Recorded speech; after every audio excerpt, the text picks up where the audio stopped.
Good morning and welcome to the Animal Conference, a forum of ideas, impact, and inspiration. Please welcome the founders of this conference, Kirkpatrick Foundation Chairman of the Board, Christian Cassee. Good morning and welcome to the Animal Conference. Thank you.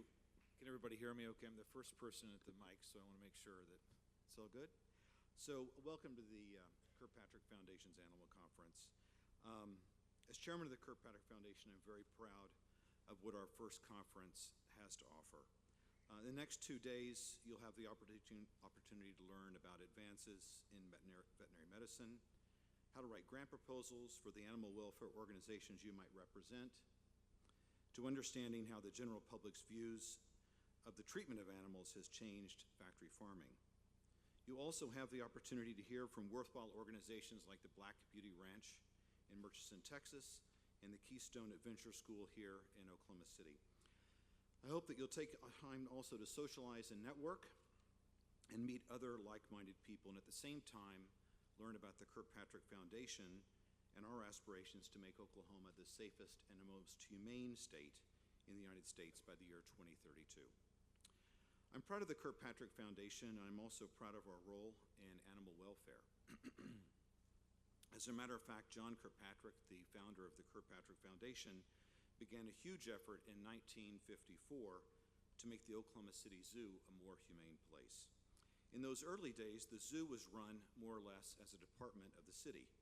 Their small collection of animals were held in what would now be considered sad conditions.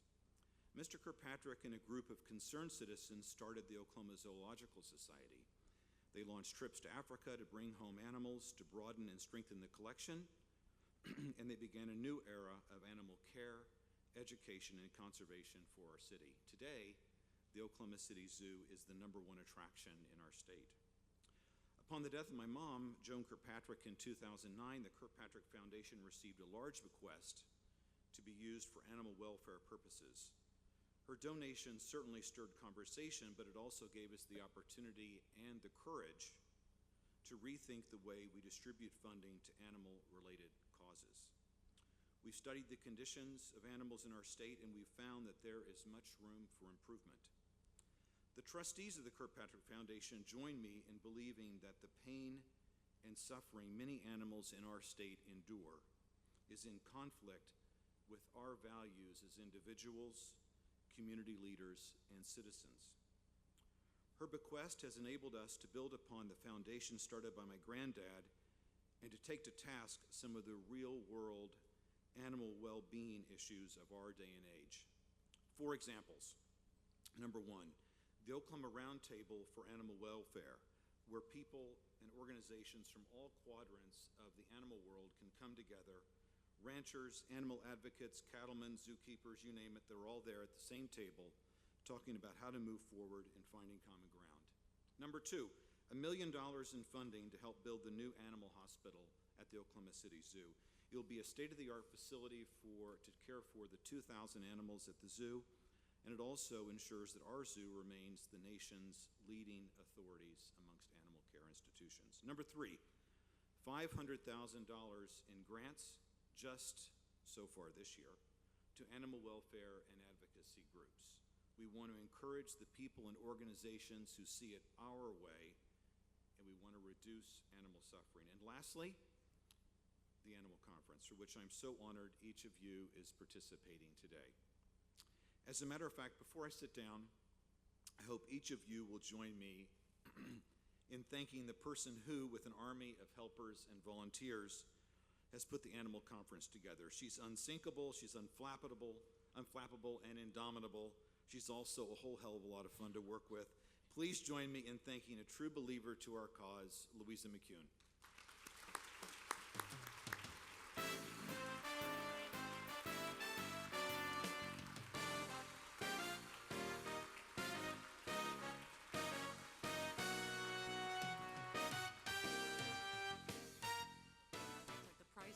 In here.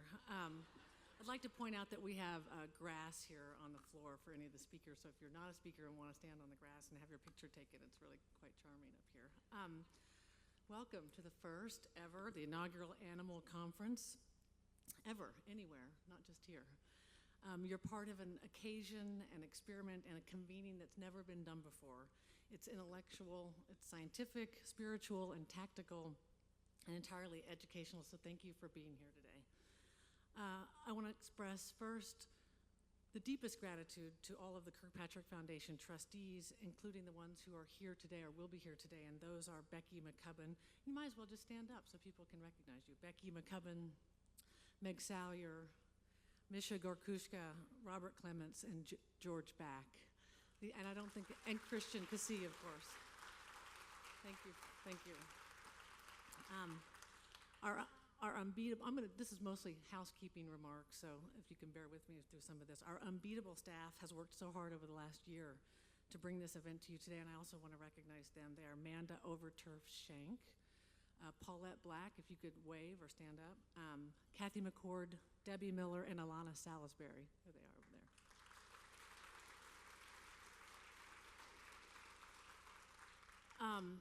Many vendors, freelancers, friends contributed in a number of ways to what we're going to do here, and they include S Design, Walker Creative, Factor 110, who is our amazing conference planner, Alan Hendrickson, Rachel Short, Jason Black, and a dozen more who are listed on the inside back cover of your program.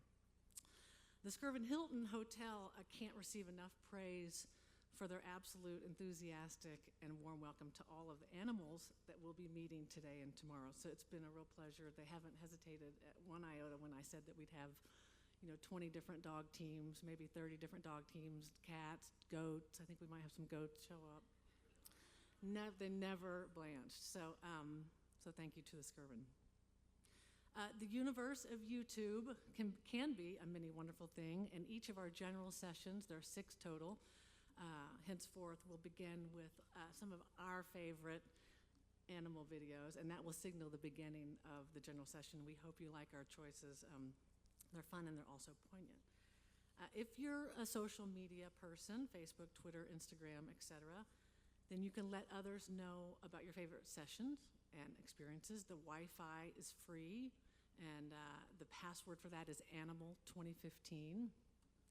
And the hashtag to post photos and whatnot is also Animal2015. So that would be a good thing to let these ideas go viral in that forum.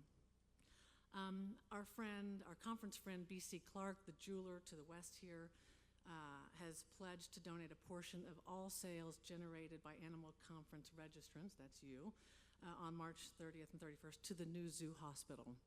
So be sure and bring your Zoupon, clever, to any of the stores, particularly that one across the street. That's most convenient, obviously, and they'll make that donation. Concurrent to today's morning session, Basic Animal Rescue Training, which is a 501c3 nonprofit out of Minnesota, is doing a free local first responders training at the Oklahoma City Community Foundation up the street on Automobile Alley. That's happening right now. So participants will leave that with an understanding of how to handle and restrain animals in crisis, provide on-site CPR and first aid for companion animals in disaster situations. And their CEO, their founder, and their executive director are both here today. If you haven't noticed, we're hosting Oklahoma City's first ever pop-up cat cafe. This is a big deal on both coasts, and now Oklahoma City finally has its own. This is for conference attendees, and it's also open to the public, so a lot of people will be coming in and out off the street. Adorable kittens. I think I may have just adopted one, actually. Named Theta, inside the marble staircase. Coffee's free. What a free cup of coffee won't do for the spirit of people, and maybe they'll be a little nicer to animals for the folks who are coming in off the street. A Full Circle Bookstore, one of the top independent bookstores in the country, is hosting the bookstore component. Central Oklahoma Humane Society, Bella Foundation, those are the 2 rescues who are hosting these little kittens. And Sauerkraut, if any of you know who Sauerkraut is, this is an adopted cat from the Central Oklahoma Humane Society, celebrity cat. She's about to make her celebrity premiere on Animal Planet's America's Next Cat Star. She's going to be here today, so be sure and get your picture taken with her. That premieres on May 2nd, that TV show. All right, we have 15 teams of Oklahoma-based therapy dogs who will be present throughout the conference. They represent one of our grantees, A New Leash on Life. 6 teams of Lutheran comfort dogs arrived yesterday from Illinois. One is based here in Oklahoma. These extraordinary golden retrievers are deployed to places in times of crisis. They'll be here throughout the conference, wandering around downtown, and they'll also make a very special stop today to the Children's Center in Bethany. Lastly, I'd like to share a few thoughts regarding what we are doing here today and tomorrow. First, we're going to improve many, many lives, even our own. We're going to release the preliminary results of the 2-year study undertaken by Kirkpatrick Foundation. We're going to engage in dynamic conversations, learn about new understandings in animal behavior. We'll meet leaders in the fields of science, public health, the human-animal bond, rescue and law enforcement, religion and spirituality, journalism and philanthropy. We're going to put in action Gandhi's most perfect statement that the greatness of a nation, or a state in our case, can be judged by the way its animals are treated. This conference is a culmination of 3 years of thinking and a year's worth of work, creating an agenda with exciting and accomplished speakers from across the nation. I'm so excited to see them in live form. I've been looking at their photos for 6 months. By being here today, you are on the leading edge, a co-author, if you will, of the vital and dynamic future that's in store for Oklahomans who care about the dignity of animals. It's a bold statement, but I believe that by being at this meeting, at this time in history, you will become part everyone you here in this room will become part of an extraordinary journey into the history books of Oklahoma and the nation. We're all signers of the Declaration in a sense. And our commitment to you is this: we'll learn much, we'll congregate with new and different leaders, and we'll have a great time. So thank you. Chris is coming back to introduce someone very special to us.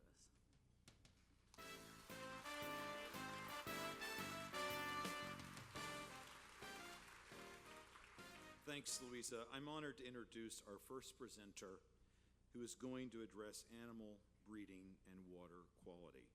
He's a former state attorney general and district attorney, having been involved in some of Oklahoma's highest profile and most complex criminal and civil litigation.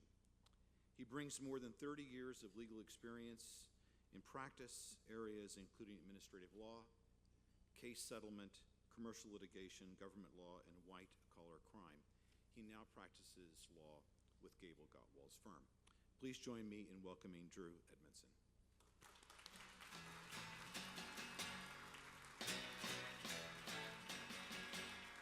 Johnny is a joker, he's a bird, a very funny joker, he's a bird.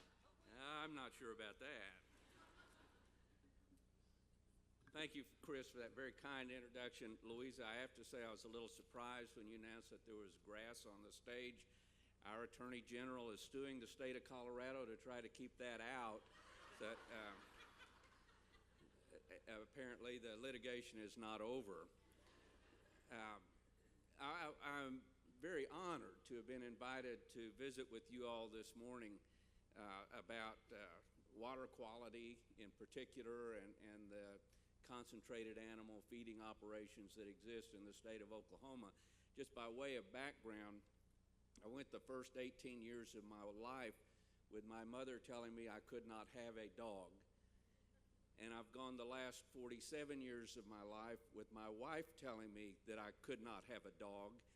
We did have a succession of cats. We had Mosby and Allie, which was short for Countess Alucard, which is Dracula spelled backwards, and then Bally, and then most recently Fritz. We are currently catless, so if there are some kittens around here, I may have to take a look before I leave. But I do love animals. We kind of adopted neighbor dogs when I was growing up and enjoyed their company. When I was district attorney in Muskogee, we didn't have a lot to do with the environment or the enforcement of environmental regulations, but we did have a lot to do with the enforcement of criminal statutes against the mistreatment of animals. And I was I started to say pleased. It was a sad opportunity, but I was glad that I was there to do something about it when we had cases of people mistreating by neglect farm animals and allowing them to starve nearly to death, and of necessity had to take custody of those animals and provide for their proper care and treatment. And one case that we had that I will never forget was a case of some young people mistreating a dog and a cat and then recording the sounds that they made as they were being mistreated. And that case, which we filed as a felony, and we ended up sending those young people to jail, that case was my awakening to the fact that there exists across this nation a vast network of people who are very interested in the welfare of animals. I got more mail because of the publicity surrounding that case than I got on any high-profile murder case or bank robbery or anything else that I handled during the 10 years that I was district attorney in Muskogee.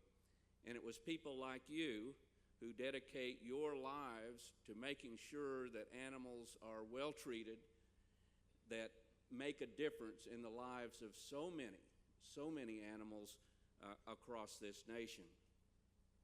Had a little different perspective when I became Attorney General. I was elected in 1994 and took office in 1995, and all of a sudden did have a broader gauge of responsibility and jurisdiction involving animals, their treatment, and their impact on the environment. At one of the first staff meetings that I had in 1995, I said, I'm tired about always reading in the newspaper about how the state of Oklahoma is the defendant in litigation. And the Attorney General's office is defending the state of Oklahoma, defending the Wildlife Department, defending the Department of Environmental Quality when it gets sued. That I think we ought to be the plaintiff more often, that we ought to seek out areas where the state needs to be more active and be involved in those cases. The first arena where we got involved was in, they were concentrated animal feeding operations, but they were hog farms, mostly out in northwestern Oklahoma. And I'm assuming that there are a lot of people in this room who know the dangers of that kind of a concentrated animal feeding operation. The waste from those operations are placed in lagoons, which is, it's not like the Blue Lagoon in the movie. These lagoons are not at all pleasant things. They are even more unpleasant when they are not properly lined, and the waste from those lagoons is allowed to seep into the water table and start affecting people's wells in the vicinity of those operations. It is also not a pleasant thing when those lagoons breach and the waste is allowed to run off into neighboring streams and pollute the water supply for communities and certainly for local farms and ranches. There's also an odor involved with those operations, and I'm telling you that as a fact, having been there and having observed it. And I have to do that because the legislature passed a law in the state of Oklahoma that said if a hog farm was permitted, the odor from that farm cannot be considered a nuisance. They literally passed a law that said hog waste does not stink. I had a question posed to the Attorney General in the form of an Attorney General opinion request wanting to know whether that statute was constitutional. And we did our research on it, and what we determined was that there was a provision in the Oklahoma Constitution that allowed, prevented a taking without due compensation. And our opinion said the statute, which would have prevented a lawsuit because of a nuisance, was constitutional only because a neighboring landowner had a cause of action under the Oklahoma Constitution to prevent the taking without due compensation. We found the Attorney General opinion process to be a good vehicle for addressing some of these problems. We issued an Attorney General's opinion that said that a Pig Improvement Corporation or a Seaboard Corporation cannot satisfy the public notice permitting requirement by having a meeting in the high school gymnasium. That each landowner in the vicinity that would be impacted by such an operation, whether it be his water or the quality of the air, has an individual due process right to a hearing to determine what the impact would be on his particular location. Because what we find now that was alluded to in some of the graphs that you saw in the opening segment is that 74% of all the poultry in the world is produced in factory farms. 43% of all the beef, 50% of all the pork, and 68% of all the eggs are produced in factory farm type operations. In the United States alone, four companies, these are not the same four companies, but four companies control 80% of the cattle that's produced in this country, 73% of the sheep, 60% of the pigs, and 50% of all chickens that are produced in this country are controlled by just four companies. So we started issuing some opinions. We issued an opinion that said the Oklahoma Water Resource Board could consider waste by pollution in determining whether the granting of a permit to take water served a beneficial use. Theretofore, the Oklahoma Water Resource Board says we can't consider what they're going to do with the water. All we can consider is whether there's sufficient water available, and if there is, we grant the permit. Now, the Oklahoma Water Resource Board sadly went to the legislature in a following session and asked for legislation to reverse that. They asked for legislation to say that they could not consider waste by pollution in granting a water permit. We issued an Attorney General's opinion saying that I already said that, individual due process hearing. That was on the basis of an Attorney General's opinion. We also went to court to represent the Bethel Baptist Church up in Beaver County because of the impact a proposed hog farm would have on their quality of life. The question was whether they were an outdoor recreational facility, and we had to introduce testimony that they did indeed allow the children attending Sunday school to play outdoors. They had playground equipment, and they did qualify for the prohibition under that statute. Those things that we were able to do through the Water Resource Board, through the Attorney General opinion process, and through litigation did have an impact on the quality of those hog operations in northwestern Oklahoma. They're still there, but the linings of their lagoons are more secure. There are more safeguards against breach into the waters, and the adjoining landowners have more rights to protest or to have a constructive taking and receive compensation for that. We had a more difficult task to face on the concentrated poultry operations in northwestern Arkansas and northeastern Oklahoma. The methods of producing chickens in this country, as was indicated by the graph, have changed dramatically in the last half century. This is no longer what we saw in the opening scenes of The Wizard of Oz, with Dorothy out scattering seed on the ground for the chickens to eat, and then they roost at night and they go in the morning and take eggs. That's simply not the way it's done. The average poultry house today has upwards of 30,000 birds in it, 30,000. And they try to turn over 3 to 4 crops of birds in a year. So that's 90 to 120,000 birds in a single house. And most poultry operations have upwards of 10 houses at a time, 10 to 20. So you have a number of houses with a huge number of birds generating what we euphemistically refer to as poultry litter.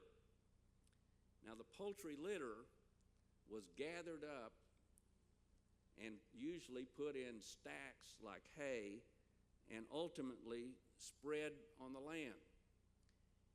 And what we have to understand is where most of this was happening in northeastern Oklahoma was in the Illinois River watershed, which was a scenic river. It still is a designated scenic river for the state of Oklahoma. It includes the Illinois River and Flint Creek and Barren Fork and the tributaries of those like Peach Eater Creek.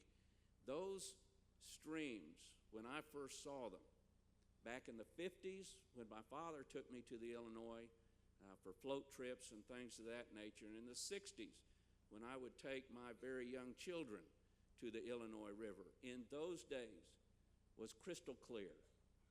No matter what the depth was, you could see the bottom. Ed Fite, who's been the director of the Oklahoma Scenic Rivers Commission for the last 30 years, talked about dropping a cap gun into the Illinois River, seeing it there on the bottom and telling his father he wanted to go in and get it. And his father said, "You can't, it's 30 foot deep right there." But he could see it clearly on the bottom of the river. Tin Killer, into which the Illinois River watershed flows, was a destination site for scuba divers because of its clarity. It was crystal clear and beautiful back in the 1960s and into the 1970s, until the massive poultry operations began in northwestern Arkansas and northeastern Oklahoma. The amount of waste generated by those operations, by a single poultry farm as I described it, by all the poultry farms in that area, create the same amount of phosphorus in the waste as a community in excess of 10 million people, several times the population of the state of Oklahoma. And if you can imagine, the method of disposing of that waste was surface application, ostensibly as fertilizer. So if you can imagine taking the combined waste of a community of 10.7 million, and instead of running it through a very extensive, expensive, and elaborate sewage system into a sewage treatment plant, instead of doing that, we're going to take the waste of 10.7 million people and simply spread it on the land. There would be a hue and cry, the likes of which you've never heard before, but that is precisely what we're doing with the poultry industry today. And it creates environmental problems. And the basic math of that is that poultry waste has roughly 1-to-1 ratio of nitrogen and phosphorus, 1-to-1. But the plant needs are roughly 8-to-1 nitrogen over phosphorus. So if you put down enough poultry litter to meet the nitrogen needs of that farmer, you're putting down 8 times as much phosphorus as those plants can absorb. The ultimate, inevitable result of that is runoff into the creeks and the streams and the rivers and the lake. And that is precisely what has been happening over the last 30 to 40 years in northeastern Oklahoma and northwestern Arkansas. At that point in time, the phosphorus does just as effective a job as a fertilizer in the water as it did on the land, and it creates algae growth. algae growth in huge amounts, and algae sucks the oxygen out of the water. It changes the biosphere. Some fish can live in it and some can't. You end up with more frogs and snakes than you end up with wide-mouthed bass and trout. And it changes tin killer, which is no longer clear. As a matter of fact, tin killer today in the summer months is 60% oxygen dead. The same as the Chesapeake Bay from the massive poultry operations in Maryland and Delaware and Virginia. The Chesapeake Bay is 40% oxygen dead. It is a much larger reservoir. That is an inescapable chemical fact. And to my way of thinking, that makes the surface application of poultry waste as a method of disposal simply untenable. It cannot happen. So we entered into negotiations with the poultry industry, with the communities, and with the state of Arkansas to try to do something about it. We were very successful in terms of municipalities. In December 2004, as I recall, we reached an agreement, and communities like Tahlequah on our side and Siloam Springs and Fayetteville, they started spending millions of dollars to upgrade their facilities to meet Oklahoma's standard of 0.037 phosphorus milligrams per liter, or 1 part per million as it comes out of the pipe. We could do that because it was point source pollution.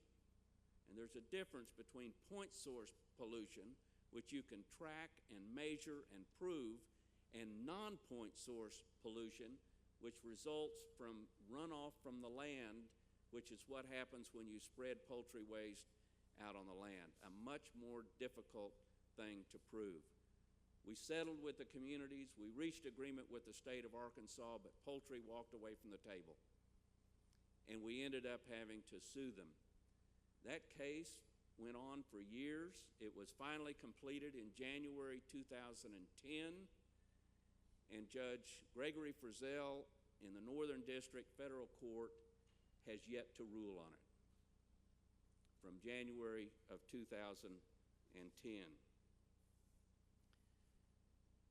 We all know from the book of Genesis that we were granted dominion as human beings over the birds of the air and the beasts of the field. And with that grant of dominion came a charge of good stewardship.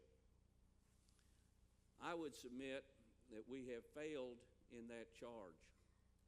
We have failed in our stewardship of the earth, and we have failed in our stewardship of those animals. The conclusion that I reached as a district attorney in Muskogee, that you can tell an awful lot about a person by how he treats his dog or his cat or his horse or his cow, is even more true in the case of factory farming. That you can tell a lot about a person or an operation or a company by how they treat their animals and their environment. Ezekiel tells us in chapter 34, "Woe to the shepherds of Israel who only take care of themselves.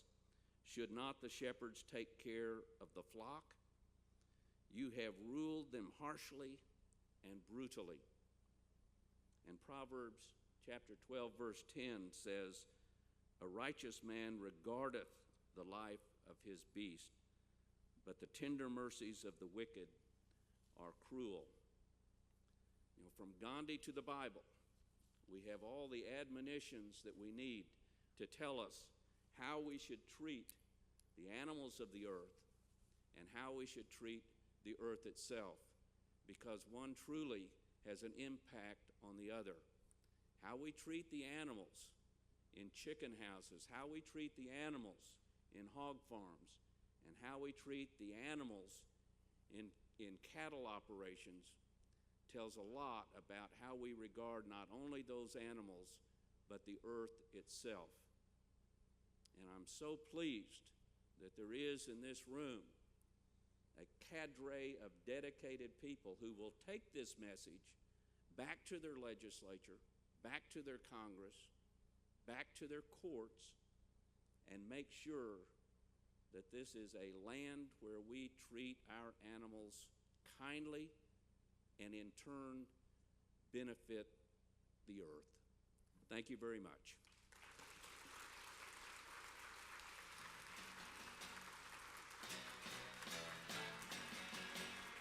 Johnny is a joker, he's a bird, a very funny joker. He's a bird, but when he jokes my honey, he's a dog. His joking ain't so funny. Thank you, Drew. What a champion. Gosh, a friend and just a hero for Oklahoma. I just want to point out that we're about to go into our laser round sessions, and Emily Garman, who was the second of the 3 sessions, won't be joining us here today. So Robin Ganzert, the CEO of the American Humane Association, will extend her remarks a little bit longer. And we will start with the CEO of Morris Animal Foundation, who will be introduced right now. Ladies and gentlemen, please welcome Laser Round presenter, the president and CEO of Morris Animal Foundation, Dr. David Hayworth.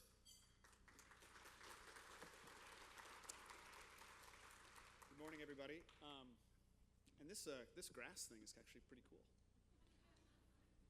There was a remote, there it is, like the one right in front of me. So, thank you very much. It's a real honor to be here and to take part in the inaugural Animal Conference. I'd like to very much thank the organizers and all those at the Kirkpatrick Foundation for creating such a wonderful forum for us to come together and share our important perspectives on ways animals help us and in turn can be helped. It's a terrific agenda, and I'm very much looking forward to the next 2 days. A little off script, I was struck by the speakers so far and the presentation this morning that we have our work cut out for us. Melinda Gates likes to tell a story about seeing her 4-year-old daughter learning how to tie her shoes. She looked up at her mom and said, "Mommy, this is hard." And she got this look on her face and said, "But I like hard." People in this room like hard, or you wouldn't do what you do. Emotions run pretty high when we talk about animals whenever, but it's my belief that data and science, when it's at its most pure, can lead us to make the right decisions. So I guess I'd like to start by thanking each of you for not bolting to the door before an early morning talk about research. Science is sometimes uncomfortable for some people to talk about, and it'd be foolish to believe that scientific research has always benefited animals. It clearly hasn't. But in the next 7 minutes or so, I'd like to share some information and a slightly different perspective on research in veterinary medicine, one that absolutely highlights the incredible rise over the past 2 generations of people, in this case, of the human-animal bond. I'd like to leave you with 2 takeaways. One is that there is incredible progress that's been made, and 2, that it's not nearly enough. Since 1940, the overwhelming trend for companion animals in the United States has been a positive one. One way that trend has been made obvious is in popular culture. In the 1950s, Peanuts cartoons were a mainstay. Snoopy appeared in the Third Days comic strip. Snoopy lived outside in a drafty doghouse. He ate somewhat unappetizing glop, and his best friend was a bird. He dreamed of flying a warplane. But in the 1970s, Scooby-Doo symbolized a much closer relationship, reflective of those times. He could almost be understood. He was clearly part of the gang, and he dreamed of very little except hanging out in a mystery machine and getting Snoopy snacks. But by the last decade, in popular culture, animals have seemed to become fully integrated. In Family Guy, Brian is unquestionably the smartest member of that family. He is articulate, he cares about the other members of his pack, and he serves to keep most of them out of trouble most of the time. And apparently, he dreams about martinis. Dogs and cats as well have very much moved from the backyard into the house, into the bedroom, and even onto the bed. With all that progress, our understanding of their medical problems have not fully kept pace. Animal well-being, like the name itself implies, is about animals being well. I've spent my entire career trying to find new ways to answer questions about animal health, trying to alleviate their suffering on a grand scale, and that's actually what our foundation is all about. I believe that one important way we can do this is by learning the ways to prevent, treat, and cure diseases and other health conditions. So when I talk about scientific research, I specifically mean a process in which we systematically identify and fill the gaps in our knowledge of animal disease. So did the founder of our organization, Dr. Mark Morris, when he started this foundation with the phrase, "Animals have given humans so much, it's time we gave them something in return." But in order to do that, you have to start by believing that we can. There are few groups more optimistic than those people in this room. Again, you like hard. You have to be in order to do this work. But just as importantly, you have so much to be optimistic about. And we can see it by just looking around. When I was a child growing up in North Florida, we had a neighbor who developed breast cancer. I don't remember many of the details, but I do remember that the family, theirs and ours, didn't want to talk about it. They were scared, and they may have been even somewhat ashamed. There were very few good options then, and precious little reason for hope. There's reason for hope now. Today we see evidence all around us of not only fighting diseases that terrified us just a few decades ago, but very clearly winning those fights. We've made incredible strides in our understanding of health and disease, and a large reason behind that is the money we as a society have spent on medical research. Since the end of World War II, the budgets for the National Institutes of Health has been on an incredible race to the sun. Now, politically, whether you agree with this or not, this is just the facts. Today, the NIH receives about $30 billion a year. Even that number, though, is not an accurate reflection of society's commitment to this, because over the past decade, a huge amount of funding for medical research has shifted to being sponsored by the Department of Defense, the Department of Energy, National Science Foundation, and other federal agencies. And animals have clearly benefited. We know so much based on the research intended to benefit people, but there are limits. There are clearly conditions that translate directly from people to those species that we in this room care more about. Just to be clear, it's not that I don't like people. I married one, had a couple, but I, like you, have chosen to spend my energy helping all the other species on this planet. However, there are also diseases and conditions that just do not translate. People may feel bloated occasionally, but they do not get the very deadly condition that dogs do when their stomachs twist and fill with gas, known as gastric dilatation volvulus. The closest thing that humans experience to laminitis in horses is a hangnail. Imagine having the worst hangnail of your life and then having to put all your weight on that fingernail 24 hours a day. It is excruciatingly painful. Horses are dying of it, and very little money is going towards understanding it from the federal government. Even with some of the crazy things that Washington funds these days, I'm not predicting that they're going to go much into hangnail research.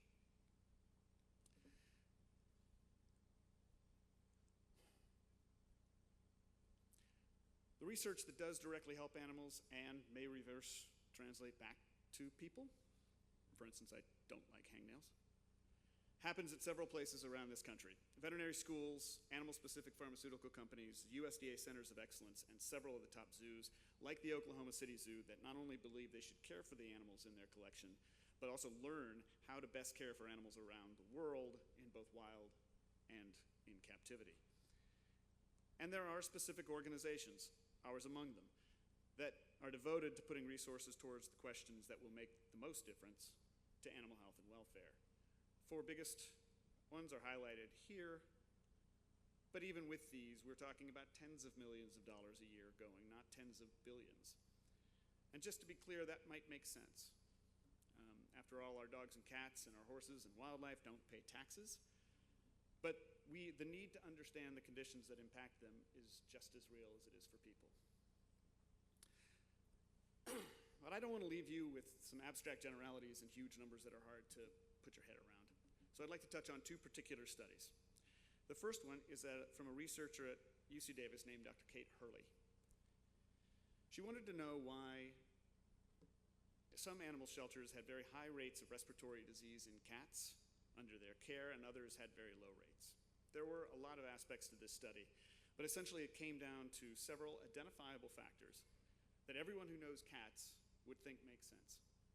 Turns out that those shelters that provide cats private spaces to hide, eat, and use the litter box had much lower medicalization rates and much higher adoption rates by simply changing the housing systems from standard stainless steel cubes to ones with a little more thought behind them, reduced the cat's stress levels dramatically and thereby decreased both behavioral and health problems.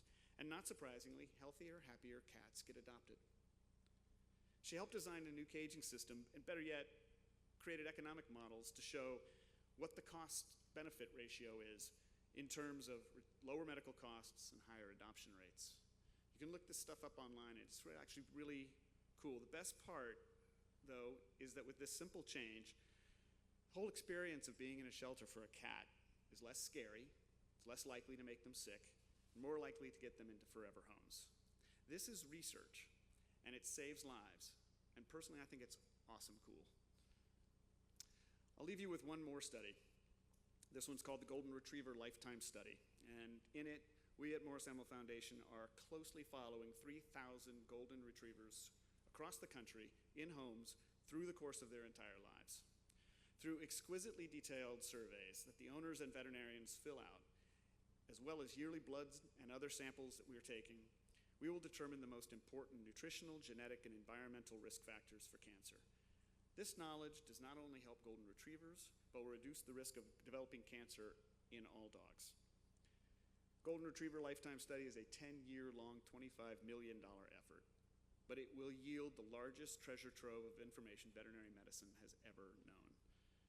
The dog on the screen is participant number 1199, also known as Bridger Hallworth, and he's leaning against my son because he is my dog.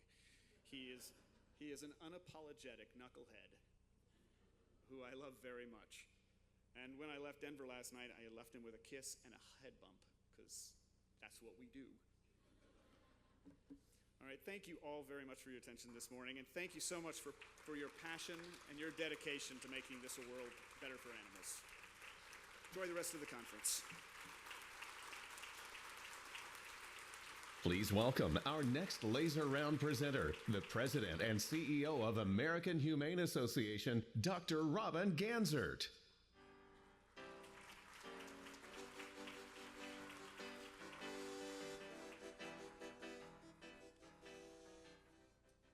Love the music. So much fun. I don't think I've ever been introduced with music like that before. As I'm here with you today, I'm in the company of a superhero.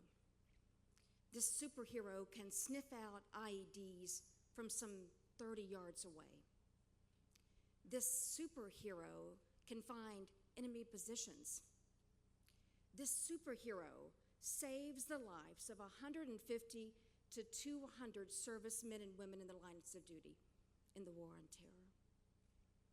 This superhero lets many more moms and dads come home from war. This superhero has 4 legs, lots of fur, a tail that can knock you over, and a wonderful tongue for big licks. I am in the company of a superhero whose name is Military Working Dog Cena N641. The military considers Cena equipment, and that's why I'm a war dog advocate.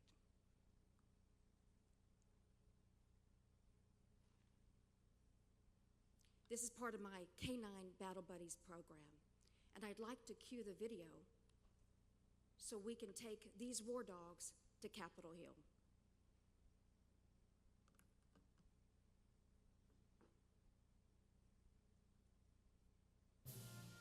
Today we went to Congress to let all of America know about how important it is to treat our 4-legged veterans with dignity and with compassion. My name is Staff Sergeant Jason Boss, and this is my military working dog, Sela. I'm Army Sergeant James Harrington with retired military working dog, Reiki. My name is Dino Miller, and this is my best friend, Thor. We were together for 4.5 years. We did 1 deployment in Iraq up in Mosul. We also did some Secret Service missions here in the United States. Me and Reiki started our relationship together in 2008 at Specialized Search Dog School.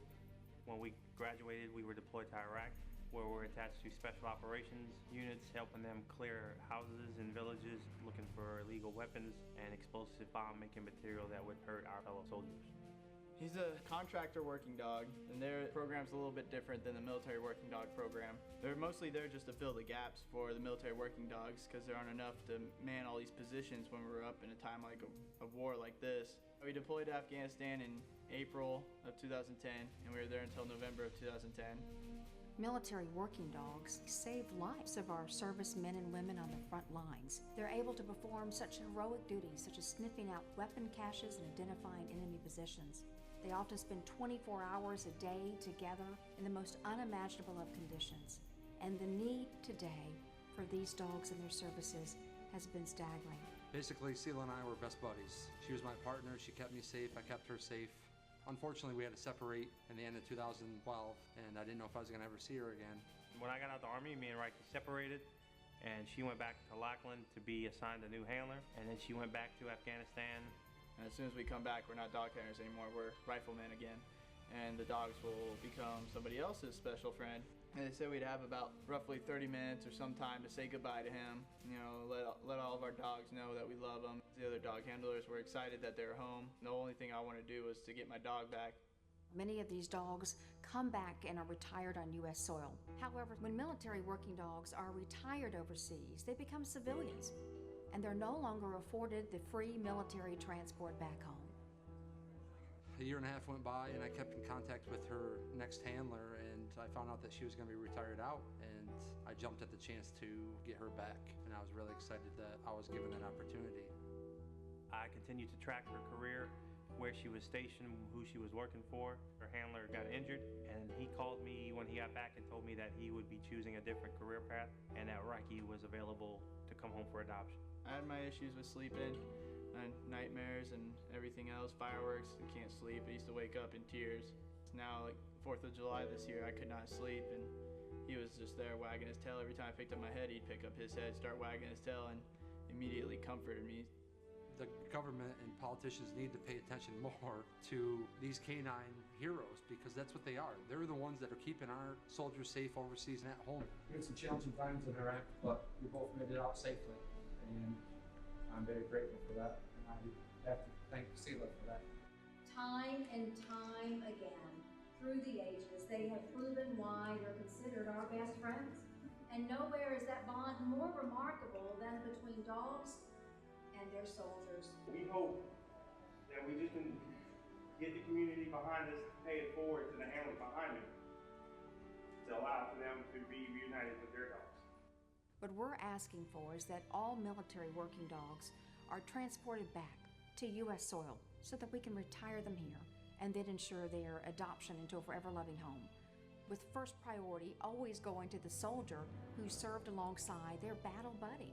I was one of the lucky people, and I'm just grateful to have her back. To get my dog back that I spent 4.5 years with is priceless. Military war dogs, let's bring them home and retire them on U.S. soil. America can join forces with American Humane Association to advocate for meaningful change in the halls of Congress. Let's make sure our voices are united, and let's tell Congress that is no way to treat a hero. Change the rules. Make it better for our four-legged veterans.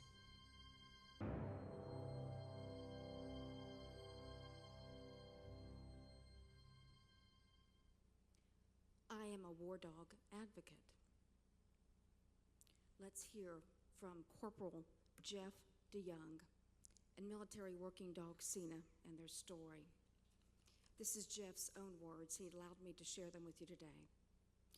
My story with Sina starts in August 2009 when I was training to handle and care for Sina in Afghanistan. This is a daunting task for a 19-year-old. Fast forward to October of the same year, Sina and I find ourselves in Afghanistan supporting combat operations and IED warfare. After a few close calls with IEDs and gun battles, Sina and I were medevaced out. We had been hit. Months later, we returned back to the hot sands of Iraq and Afghanistan. We spent 3 months living out of a backpack and dealing with sandstorms, floods, and hailstorms. One day in particular, I had to lay across Sina to protect her from Russian machine gun fire. Between February 13th and March 2nd, I lost 7 friends, other Marines and Afghan soldiers. One in particular was my really best friend, Lieutenant Colonel Yazi, who was shot in the head right next to Sina and I. During all of this, Sina was there for me, for all the crying, the nightmares, and the suicide attempt. Shortly after returning in April, I was sent back to the main base to head home to America. On April 25th, 2010, I stepped off the plane onto a bus. I never got to say goodbye. The weeks and months after my deployments were wrought with hallucinations, where I'm talking with my dead comrades, talking to Yazi. Sleepless nights where I'm in a corner crying, holding a knife. During all of this, I just wanted my dog back. He was my savior, and I couldn't have him when I needed him. My pain had gotten so bad that I would go to PetSmart just to pet black labs in order to calm me down. This is my life with PTS. Over 4 years, I had a prescription dependency, alcoholism, extreme anger and outburst issues, and an attempt at suicide. I also had 3 babies at home. This was my hell. Until June 5th, 2014, when the impossible happened, and with the help of American Humane Association, I was finally reunited with Sina. I couldn't believe it. I had my brother back. Today is March 19th, 2015, and my PTS is 80% less than it was the time last year. I still have nightmares every so often, and so does Sina. But now we have each other. If I had a bad dream, I wrap my arms around him and hold him close. If I feel scared in a crowded room, play with his ears.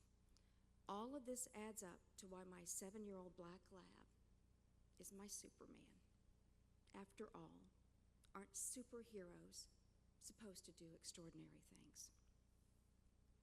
It's because of Corporal Jeff DeYoung and the other men and women who have served our country with their incredible hero dogs that American Humane Associations launched our K-9 Battle Buddy program.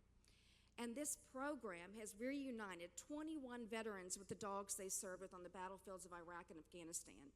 This is my personal photo album of these incredible dogs and their soldiers and Marines.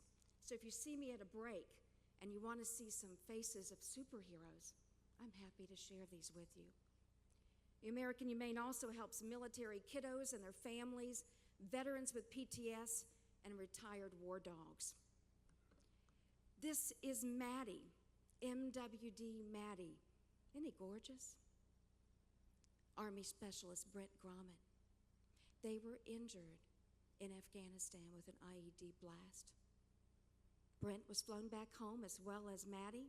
They were separated. Brent had already told his dad on the way, file the paperwork. I want Maddie when I get out of brain surgery. The Army made a mistake. The Army loses paperwork. The Army's human. I said, well, we've got to correct this error. Brent needs Maddie. He needs his battle buddy. I was told by a lieutenant colonel, back down, that adoption is legal. I said, the adoption is morally wrong. You gave Maddie away to a family? Tell the family about Brent. Tell them about the bond. Tell them about the battle buddy. Brent needs Maddie back. The lieutenant colonel said, back down, back down. Well, I didn't, because I don't back down, not for battle buddies. Thank you. The weekend before Thanksgiving, I get a call, the Friday night before. It's about 11 p.m. You can get Maddie. Meet us at the Cracker Barrel in North Carolina. I go to Cracker Barrels in North Carolina to reunite war dogs. Got up, drove. I got the grommets there. We were having the best Saturday morning breakfast reuniting Maddie with Brent Gromit. I have to tell you, right after Thanksgiving, I got a call from Debbie. Debbie's Brent's mom.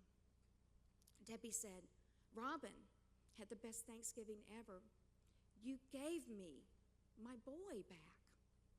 I said, "No, Debbie, I got you your dog back." "No, you gave me my boy back." That's the reunion of MWD Maddie and Army Specialist Brent Gromit. I'm going to go to Capitol Hill on April 14th and 15th to get that legislation passed, which is called Maddie's Wish that you see on the screen today. Military working dogs and contract working dogs are still classified as equipment. There's still so many loopholes in the National Defense Authorization Act and in Robbie's Law. So many loopholes that we must fix for heroes on both ends of that leash. Wonderful friend of American Humane, Naomi Judd, is going to join me. And we're going to go to office to member's office until we fall over on those days, advocating for Maddie, for Sina, and advocating for the healing power of the human-animal bond.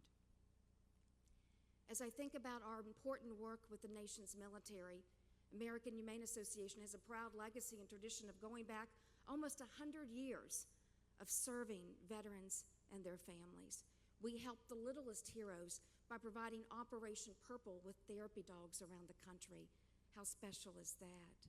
We do Wags for Patriots, a program I created last year, which provides grants for service dogs for those members who come back facing the invisible wounds of war, PTS. Look at that. It's one of our recent photos of a wonderful veteran and the service dog we were able to provide. And also, when we went to Capitol Hill, July 23rd, 2014, and we advocated, as you saw, with military working dog Thor, military working dog Sela, and MWD Reiki. What we called on was not only for members of Congress to join forces with us to change the National Defense Authorization Act, to help make sure that all military dogs and contract working dogs are retired on U.S. soil, not overseas.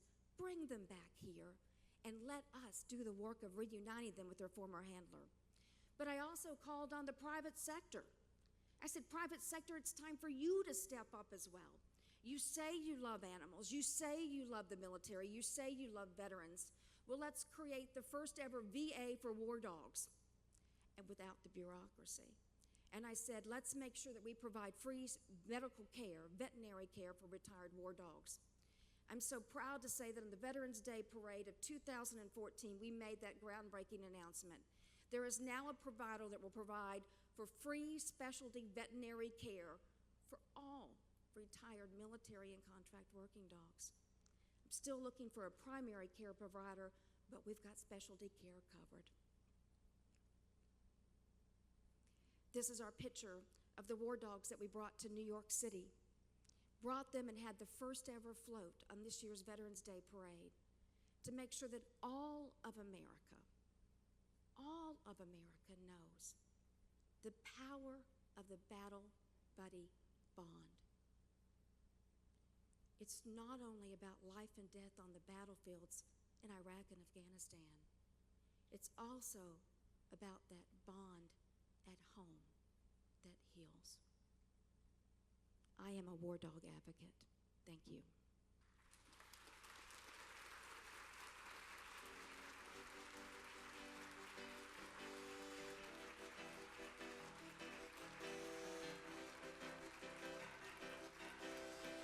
This concludes our first general session, and we're now going to take a break, and the first breakout start at 10:15. We'll see you back here at 11:45.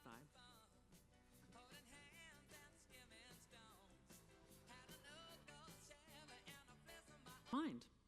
But this award is more personal. It's considered a prize by IRS standards. It honors a person's efforts and achievements, and this individual may use these funds as he or she sees fit. Maybe a vacation would be in order. The Kirkpatrick Medallion, the Kirkpatrick Honor Medallion. Oh, I forgot that. Could somebody bring that to me? We've been working on this for equally as long.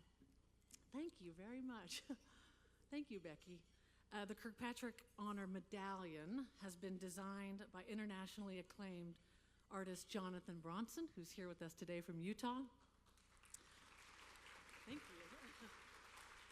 Jonathan is a sculptor whose work is featured in the White House, the Capitol and Senate offices, Windsor Castle, and in private collections in more than 120 countries.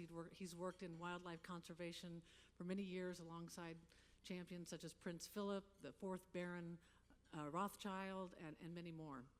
He has a wonderful bio, and it's also in your program.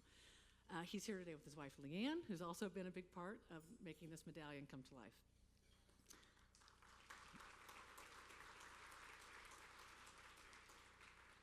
I'm going to hand this to Chris.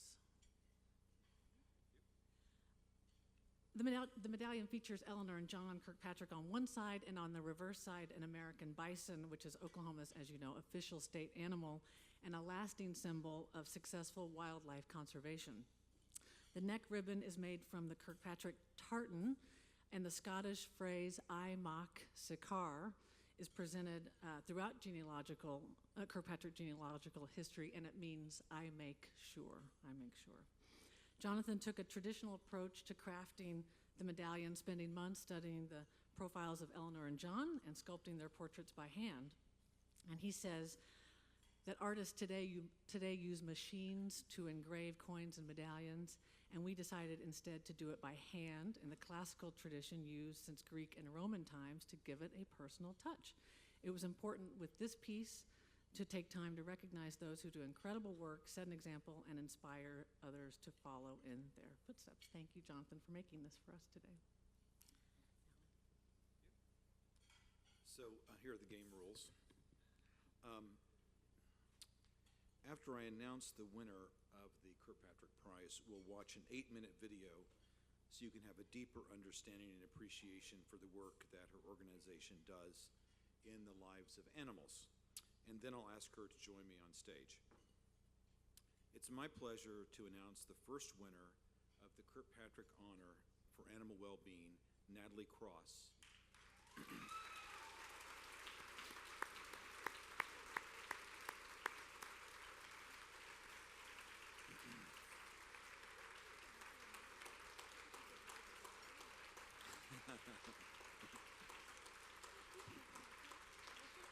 Sure. Now, you know the waterworks. Natalie is the founder of Blaze's Tribute Equine Rescue Center. And let's take a quick moment to take a look at this video. Okay? Now, Natalie, we're going to go sit over here. Starved to death. They're just dying slowly. Their bones showing through and hoofs cracked. These horses are the lucky ones. Well, it's hard to watch. Get thinner and thinner and ribs showing. Deputies say that it was a tip from a neighbor that brought them here to this property, but when they began searching around, they were shocked by what they found. And we found between 20 and 30 carcasses in varying degrees of decay. Deputies estimate the vet bills to get the animals to full health will cost at least $10,000. A group called Blaze's Tribute from Jones, Oklahoma is taking custody of the horses. They will be up for adoption when they are medically cleared. We were catching horses with water at the last seizure. They were so thirsty and had been without water for so long that we were filling buckets where, sometimes you put feed in your buckets to catch the horses. We were putting water in the buckets to catch the horses. And they were drinking that water so fast we couldn't fill the buckets quick enough. It was they were that desperate for water. Sometimes we're digging with shovels, digging manure and mud out away from the doors so we could open doors and get into stalls and get these horses, these animals out of these barns that they've been stuck in for so long. It's hard. You just have to stay focused. And some people can't do it. Some people show up and they realize this is too much. I can't see this. I can't go in there. I'll drive the truck. Some people will do that. Just drive the truck, load them into a trailer. I'll drive the truck, get them where they need to go, and then you guys can unload them. I'm not sure I could do what they do with everything that they see and everything they've got to go through. And thank you is not enough for what they do. I have PTSD, okay? And because of their calming effect, when my PTSD starts acting up and whatnot, and I start feeling all that, I can walk out in the middle of the pasture, and it's almost like they sense it, and they'll just come around and sit here and do this right here, and just sit here and just pet them and love on them, and it has a very calming effect. When you pull into that very first place and you see walking skeletons and you see horses starved and neglected at all different levels, it's very emotional. I mean, I'd have to say that it was very hard. But I quickly learned that you can't take that time to grieve and you know, ask why. I just decided we have to do what we have to do to get those horses back on track. It was very overwhelming. We did it by the grace of God. We've evolved a lot in 13 years. I pretty much have dedicated my life to this, so I homeschool my kids, you know, and we take care of everything behind the scenes. My husband works a full-time job in order to support the Cross family, and then when he comes home, he goes back to work for Blazes. So it's definitely, it's a full-time job, and it takes every one of us, you know, from our kids to our board members to everybody. Our board members and volunteers help us with trucks and trailers, and we go on location to, you know, to pick up the horses. And so we'll catch them all up, load them up, and then bring them back here.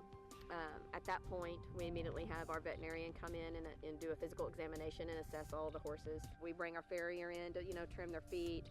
The Department of Agriculture will come in and pull blood work in order to test for Coggins to make sure that, you know, they're all negative Coggins.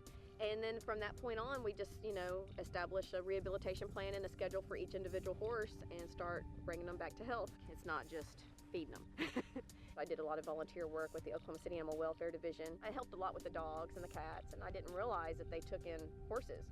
We got a new shelter manager, and I asked her, what did you do with the horses? And she said, after the cruelty cases are closed, we usually send them to the for sale livestock auction.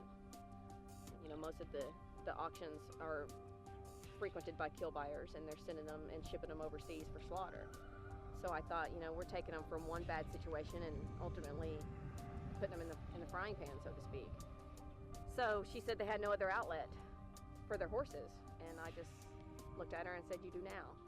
And from that moment on, I decided I was going to rescue horses. I never dreamed it would be to the magnitude that it is today. The tractor trailer wreck, it was something totally different than what we normally deal with. You know, we normally deal with neglect cases. But when you see horses that was really destined to be on somebody's dinner plate, it brings a whole different aspect to what you just did. The kill buyer lived in Missouri, so once the truck overturned, he had a trailer come and get them, and they hauled them back to Missouri. So we had to, you know, work with them to allow them to let us have the horses and bring them back to Oklahoma. And I remember watching them pull into the driveway, and all of the horses was just kind of staring out the window, and you could see in their eyes, it's like they knew immediately when they pulled in that they had a new beginning. So I think that was the one that tore me up the most, because they weren't meant to be here.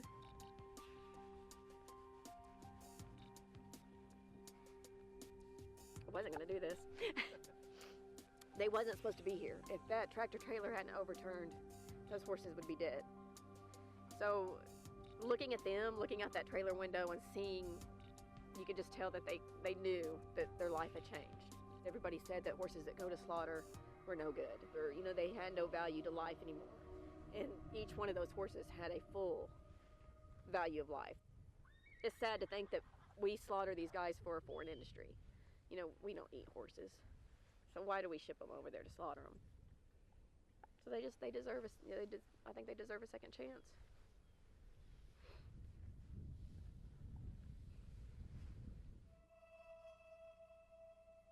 I think the mission is just to help them get better, find their forever homes where they'll be loved forever. They're just laying flat like they were dead because it was in the middle of August or June, so it's majorly hot for these guys. And she just comes out here and she thinks she's a horse now. I guess it's their beauty. They're just magnificent. They don't really, I don't know, I guess they just a mystery.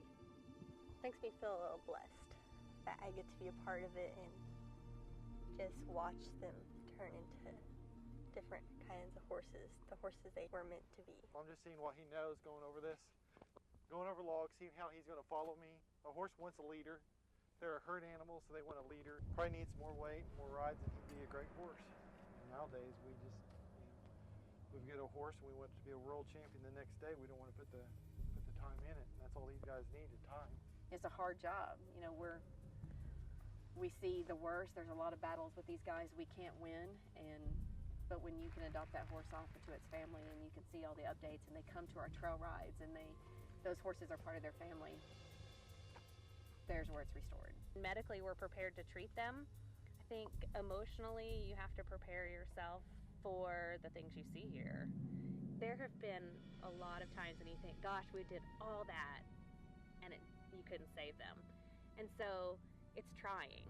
Those days are trying, and we've definitely shed some tears and talked about it, but then we just have to regroup and refocus and make a difference in the other horses' lives. It's a team. It's a family, so to speak, and I can only imagine what she felt like when she was getting interviewed for that. But it was important to us that we had somebody that was going to be just as much involved as we was. I know I touched many horses' lives. I'd like to think that somewhere at the end of the day I touched many people's lives too.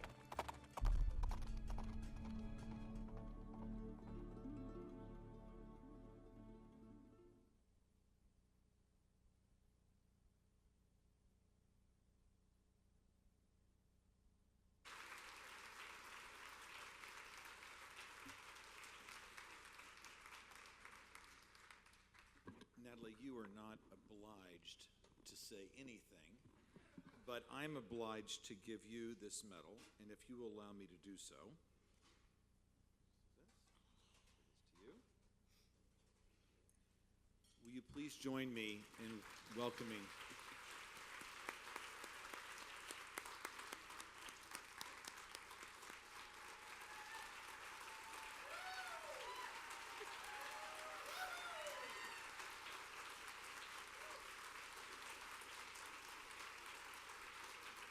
Thank you.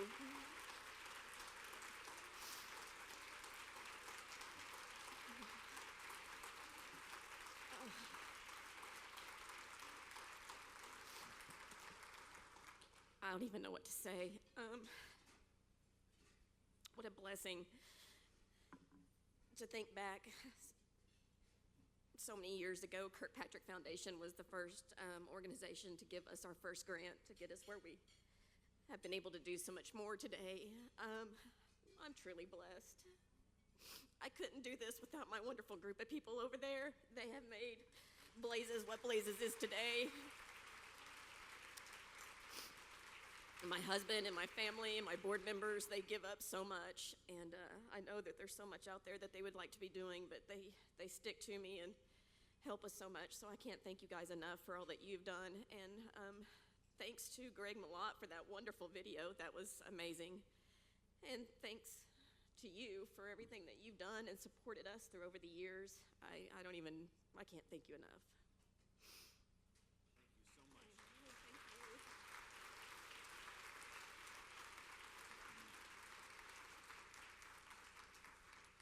Okay, so do I have anything else left to do up here, Louisa?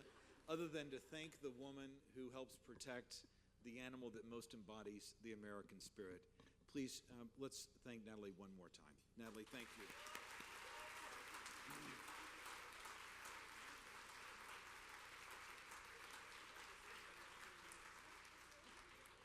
Ladies and gentlemen, please welcome ethologist, author, and department chair for animal studies with Humane Society University, Dr. Jonathan Balcombe.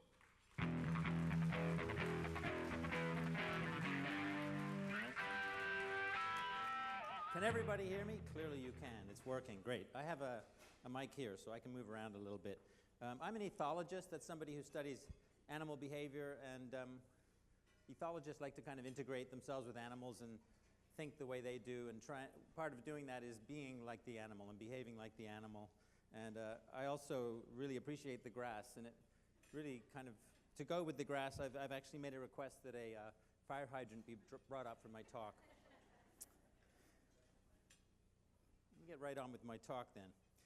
The roots of our relationship with animals date back at least 23 centuries to the time of Aristotle, whose idea of the scala naturae, the natural scale, placed humans above all the other animals, although below God and the angels.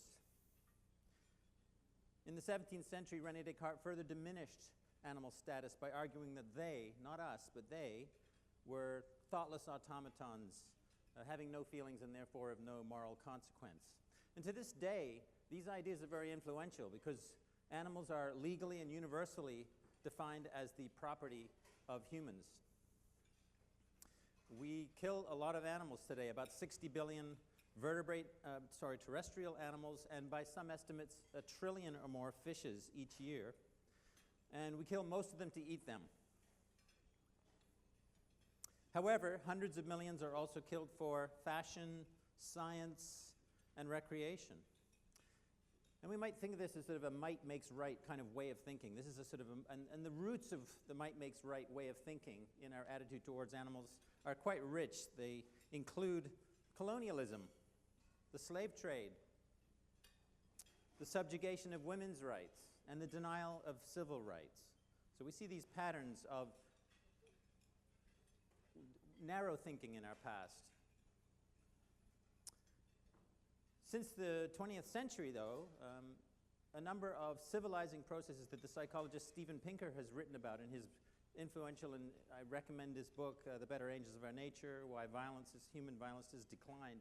A number of civilizing principles he points out to try to help explain why we've moved on from some of those past social ills and relegated them to the history books.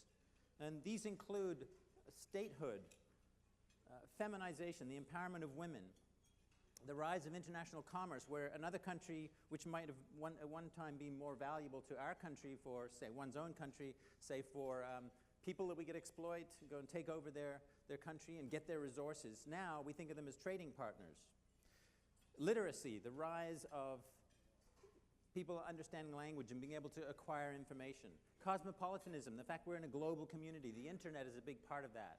The exchange of information. And the rise of reason, which is concomitant from these other things. And at the same time, we really have an unprecedented awareness and concern for animals and their capacities. And we can thank people like Charles Darwin and more contemporarily, I'm blanking on his name, that's a bit embarrassing, but another scientist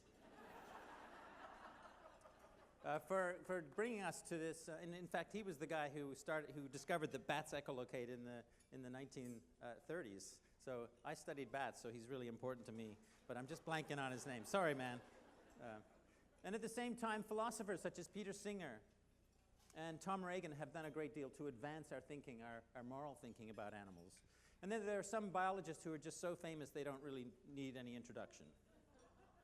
You don't recognize them? Okay, never mind. So it's a very exciting time to be an ethologist because science is bringing to light some quite remarkable aspects of animals, what animals are thinking and what they are feeling. And so in the rest of my 4-hour lecture, I would just like to go through some examples of these. I can summarize a recent study of starlings in 4 words. Caged birds become pessimistic. And when I read that there's a study showing that birds can be pessimistic, they can have a dim view of life, I was really taken by that. And another study followed up showing that birds with rich living environments, they're not living in cages, they actually have a good social life and lots of different food, they have more optimistic outlook. And this reflects our own experience in life. People who are depressed are much less likely to try something with an uncertain outcome than people who are feeling happy about life. Pessimism versus optimism. Rats have metacognition, another study that showed that rats can be confident about what they know, or they can be doubtful about what they know. I don't have time to describe the clever way that study was designed. I describe it in one of my books, Second Nature. But it's a kind of question that scientists weren't asking through much of the 20th century. Reptiles, we think of them as cold-blooded, instinct-driven animals. There's a recent paper study published just 2 months ago about play in reptiles. And a colleague of mine, a guy named Vladimir Dinitz at the University of Tennessee, spent 6 years traveling all around the world studying crocodilian behavior, watching them from trees and watching them from the side of rivers carefully and such.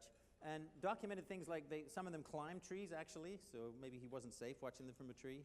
The coordinated hunting, cooperative hunting, and tool use, as we see here in this picture. In some areas, both in North America and the West, the East, I should say. East-West is a little tricky when you're on stage. Crocodiles will actually float sticks on their snouts and swim underneath heron rookeries and then sink under the water, so the sticks are floating up there. The herons, there's a real premium on sticks to build their nests. You can probably complete the rest of the story. The herons fly down to get the sticks, and then they get ambushed by the crocodile. Actually, you can probably see some feathers in the background from some unfortunate egret. This is very sophisticated tool use. It is both time and location sensitive, because they only do this during the breeding season of the herons, and obviously the herons aren't nesting everywhere. They have to take those sticks to the areas where the herons are. That's pretty complicated behavior, not the kind of thing we've in the past been associating with this cold-blooded reptile, which actually cold-blooded is a bit misleading. Their body temperatures rise according to the temperature outside. That's why they sun themselves to bring their temperature up. So they're actually operating at warm temperatures most of the time, warm blood. I'm sorry? Poikilothermic, thank you. There's always a jargon person in the audience. If I don't give the jargon, someone else is going to do it. Thank you very much, actually. Fishes also use tools. Maybe not all fish, although we're not really living under the water, so we're probably missing a great deal. But fishes like parrotfishes and trunkfishes have been now documented, and you can watch YouTube videos blowing water on the sand to uncover, say, a clam, and carrying that clam to a specific rock, which the fish uses as an anvil to smack the clam against to get at the soft inner tissues to feed. So it's planning and tool use in a fish. They don't have hands, so you're not going to find the same kind of tool use that we might have, but they can do quite a lot with their brains and their mouths, for instance. And just a little plug for my next book, What a Fish Knows. It's about time we had a book of fish advocacy. I mentioned how many we kill a little earlier. And the science of fish cognition, emotion, and behavior is really advancing in a very exciting way. So I'm actually working on a book right now that's due out next year, which will bring to light this emerging science of a group of animals that we've been really thinking in a rather dim way up until now. And animals are flexible. And with the advancement of technology such as camera traps, and we've already seen some examples of that at this meeting last night, Joel Sartori's talking about for instance, the pronghorn going under the fence. We saw that the camera traps he's been using, and the camera that moves around, etc. Camera traps in Africa had found that these small felines, genets, that they actually hitchhike on the backs. Some of them hitchhike on the backs of rhinos and water buffaloes. Flexible behavior. Here's a big animal that can carry me safely around at night. Mind you, I have to go where he or she's going, but the benefits clearly outweigh the costs, so they do it. And a little plug for a project at my professional job, my other professional job when I'm not speaking, Animal Sentience, a new journal on animal feeling. This is the first journal of its kind, and we're launching this journal. This website is live, but we haven't really made an announcement yet because we're just getting the contents ready. But I'm very excited about this journal. So science is now into the study of animal feelings, and it's about time, really.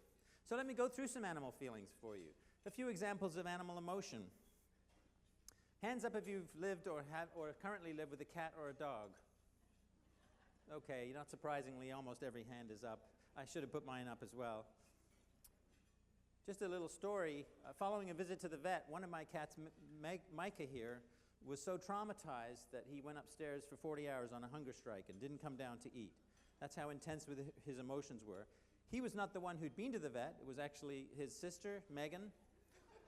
So it just says something about the power of emotional osmosis, that one cat can be so flipped out by another cat having had a traumatic experiences. As you know, if you've lived with cats, they hate change. Having been to the vet, it freaked him out.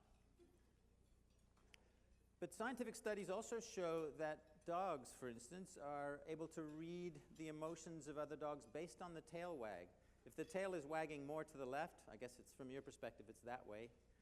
And the dog is a little stressed and uncertain about things. If the tail's wagging more to the right, the dog's feeling happier and more relaxed. Maybe like the starlings, who are more or less optimistic or pessimistic.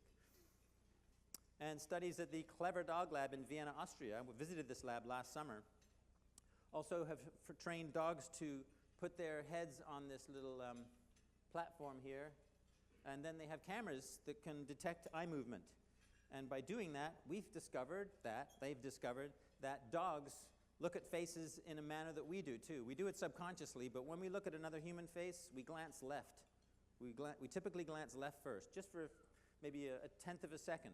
And we're not aware we're doing it, but by doing that, we're reading more emotions on the other face, because the left side of our face conveys more emotion. Or actually, it's the right side of our face, but we're glancing left. You know what I mean. And dogs do that as well when they look at us. Dogs do not do that when they glance at a dog's face. Why? Because dogs' faces, although dogs are certainly emotional, they don't convey that emotional valence from right to left. So they're doing what we do. And it's useful for them. It's useful for us. Why do we do that? Well, we get a little more information about how the other person is feeling. And that's useful for us, so we can gauge our behavior accordingly. And similarly for the dogs who've been living with us and to some degree manipulating us for about 15,000 years or so. When they glance at a shoe, as the picture on the right, they don't do any of that left-right glancing. They don't glance left first. Shoes don't convey emotion anyway. And that's an example of a control in a study like this, where you see that it's not universal. They're doing it specifically at other human faces and not at shoes, for instance. Studies at Emory University. Donald Griffin, by the way, his name just popped into my mind. Donald Griffin, I want to give him credit. The guy who studied echolocation in bats. Whew. It's scary when you forget some name like that. Charles Darwin, at least I remembered.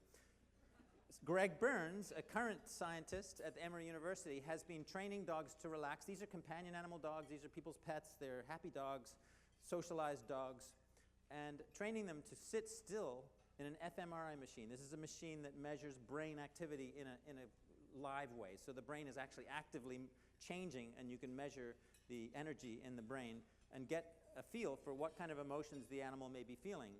By comparing it to our own brains, we can voluntarily stay still in an fMRI machine, and we can read that when we're feeling happy or excited about something, or we see a picture of someone's face who we love, different areas of our brain light up. And lo and behold, the same sorts of areas are lighting up in dogs when, for instance, they see their human guardian. And the human guardian, the quote-unquote owner of the dog, seems to bring the most positive affect in the dog's brain. Perhaps not surprisingly, but even more so than one of the dog's canine friends or another familiar human. It's the one they live with who they seem to love the most. So, man as a dog's best friend counts as well as a dog as a man's best friend. Or woman, of course. I've done a great deal studying animal pleasure, and I want to talk a bit about animal pleasure, partly because I have some slides, but also because the talk is about animal pleasure, so I didn't want to neglect that. I hastily changed my title before this talk. Sometimes you forget what you submitted. So here's a couple of books about animal pleasure. I'm proud to say these are the first books to address this rather important phenomenon. There's so much on pain and suffering in animals, and there should be. That's very important. But let's look at the other side of life, the optimism versus the pessimism. And science really neglected that until quite recently, and that's changing. And for instance, earlier this year, Current Biology, a great journal, online journal, had a whole issue on the biology of fun, animals' capacity to feel fun. That would have been unheard of just 20, 30 years ago for a scholarly journal to talk about animal fun. When scientists take their white coats off and go to the bar and have some beer, they might talk about it, but not in the lab. That was a taboo subject, animal emotion, animal feelings. That's changed. Exciting time to be an ethologist.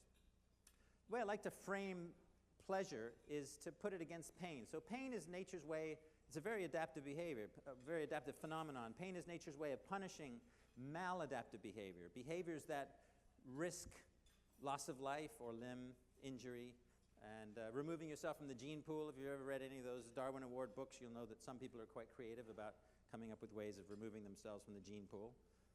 And the flip side is that pleasure is nature's way of rewarding good behavior, behaviors that promote survival and reproduction. And some behaviors are quite clearly pleasurable for animals if we just use our empathic abilities and look at them and see how they respond. Clementine, a little runty piglet here on a farm in Michigan, was clearly very pleased to have that bottle of food. And we can relate to that. We love food. Everybody's probably having a good time in here because despite having to listen to me, you're actually eating lunch as well. Plants invest a great deal and sort of manipulate animals according to their capacity for pleasure. Fruit is a beautiful coevolutionary strategy that plants do to get their seeds to move their seeds somewhere else. If a seed drops below a plant, the parent plant, it's going to struggle to grow. Why? Because it's competing for light, water, and nutrients. But if you can get those seeds elsewhere, and I'm not suggesting the plants are thinking about this, there's no evidence that plants are cognitive, but they are products of evolution by natural selection, and if it works over time, they're going to tend to drift that way in how they function. And so fruit attracts animals to eat the fruit. And how does it do that? Well, bright colors, a nice smell, a delicious taste, and a big, huge nutritional reward. It's very expensive for plants to produce things like papayas. And animals such as cedar waxwings here come along, eat the fruit, and then deposit the seeds in a convenient package of fertilizer. Isn't that nice? Play is another type of behavior that's very recognizable as positive for animals. And it's even though it has a frivolous feel to it, it's actually a very important, useful behavior. Play helps an animal develop physical strength and learn the ropes of good social behavior, how to behave the right way in your society, and how to keep fit. It's very useful, very important. Tends to be more common in young animals. They have perhaps more time to play. They know where their next meal's coming from, mom usually, and they also have a lot more to learn.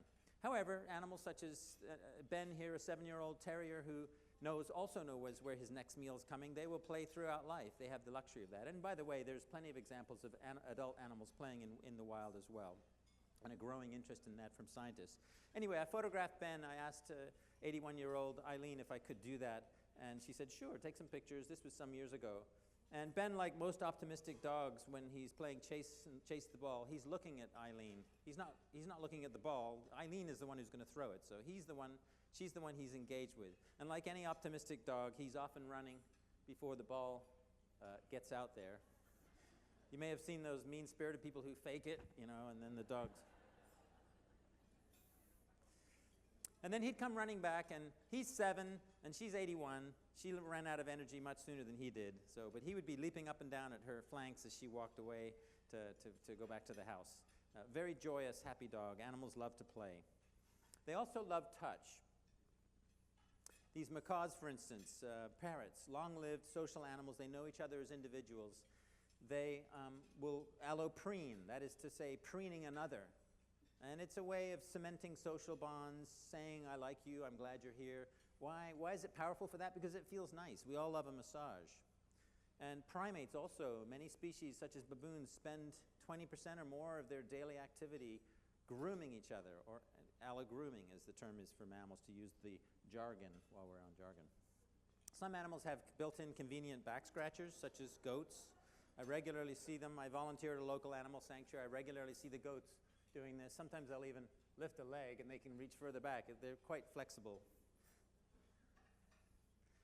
And this is a street cat in Utrecht, the Netherlands, a few years ago. A very friendly cat, very trusting, just came right up to me, a complete stranger, and enjoyed a little chin scratch. And I'm sure based on the hands I saw earlier, a number of people know that feeling. It feels good to give them a scratch under the chin, and they clearly absolutely love it.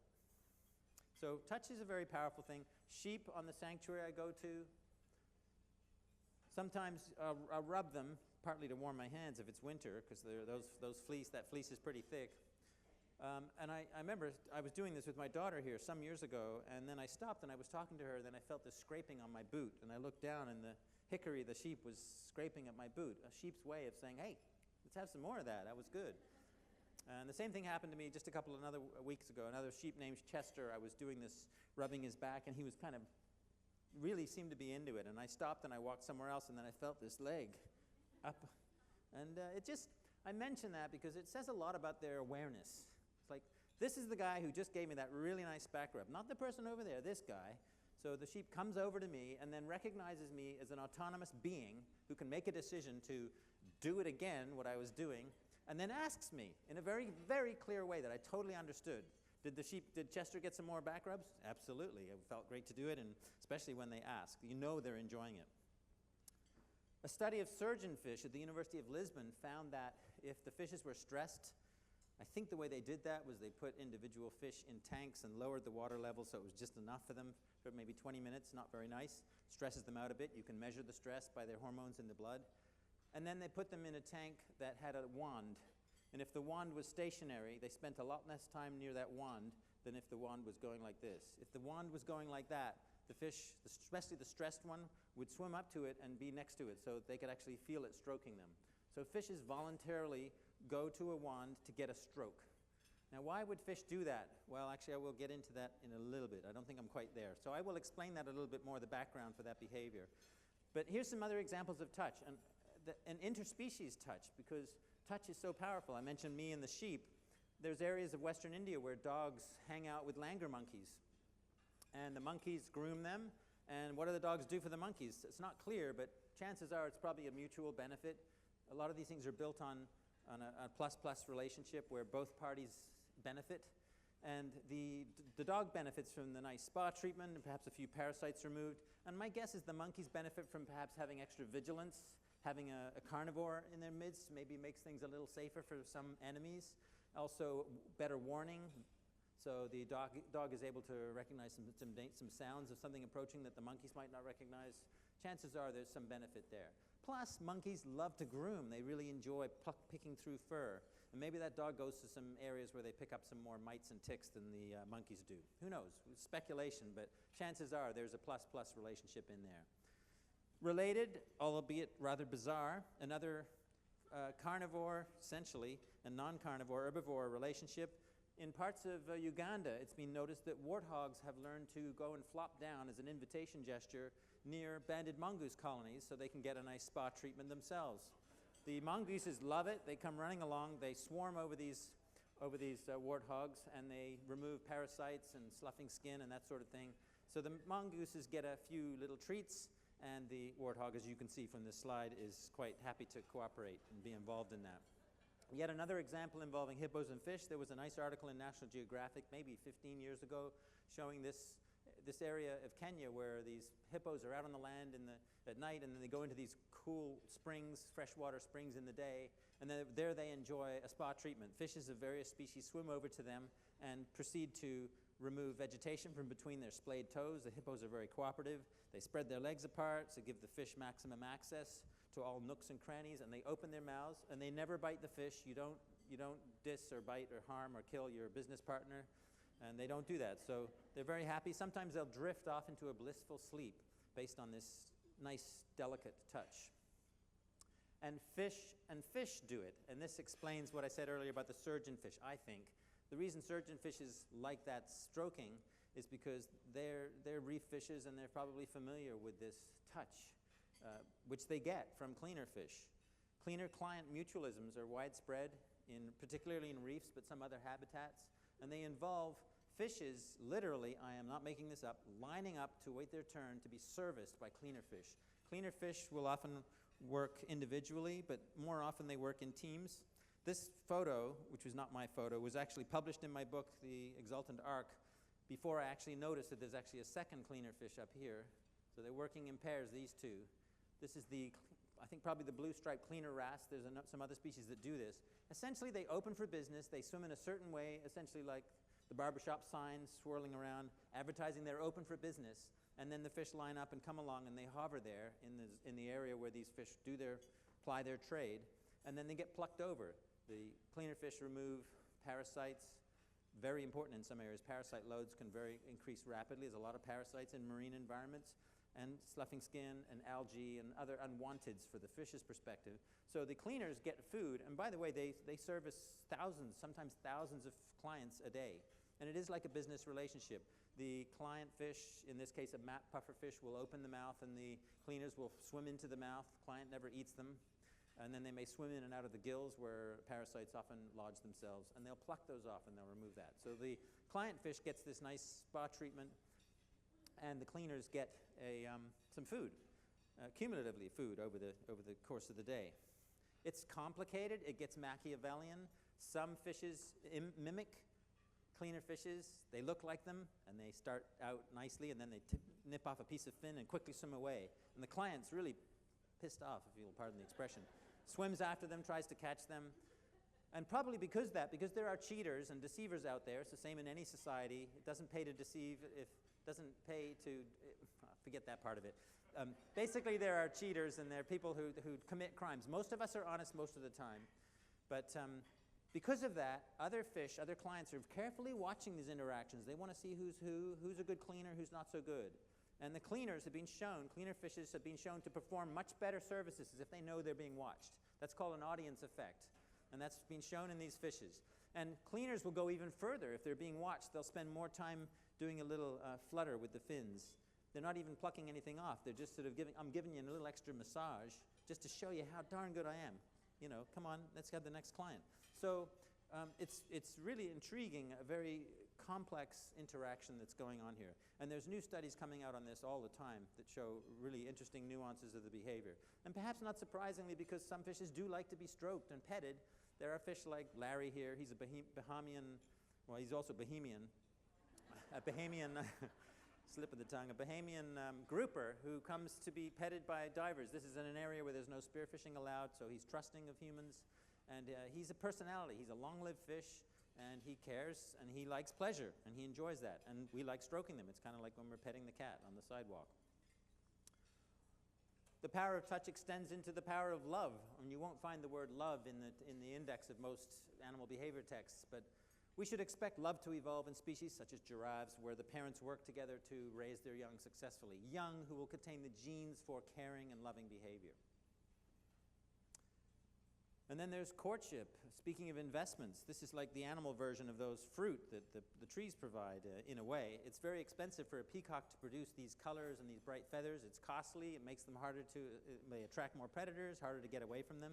And yet it happens. Why? Because females have been choosy in this species for a long time.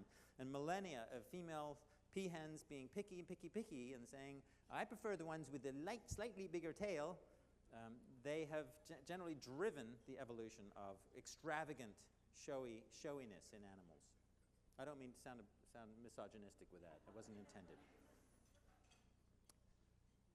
And speaking of courtship, back to fish. This will be in my book, believe it or not. It was a mystery as to how these mandala, these 8-foot wide mandala-like structures were being produced off the coast of Japan. And then a photographer a few years ago set up a camera and found out what was going on. A little pufferfish, a male pufferfish, you can figure the motive here, was spending a lot of time, many hours, creating these beautiful mandala-like structures. Why? To attract a female. And I want to say it's a complete coincidence that my entry into the dessert contest in my work a few years ago looked so much like one of these. That is the best vegan cheesecake you will ever have. Actually, the best cheesecake, but my opinion. All right, I had to warn you, I was talking about pleasure. It's important to have at least one sex slide, so if you're a little shy, just shy your eyes. But we often don't think about sex as a source of pleasure for animals. We really should. They may not always be having sex year-round. Neither am I sometimes. And, but they're very motivated. They're very motivated and into it when they have it, as am I. So there's my sex slide.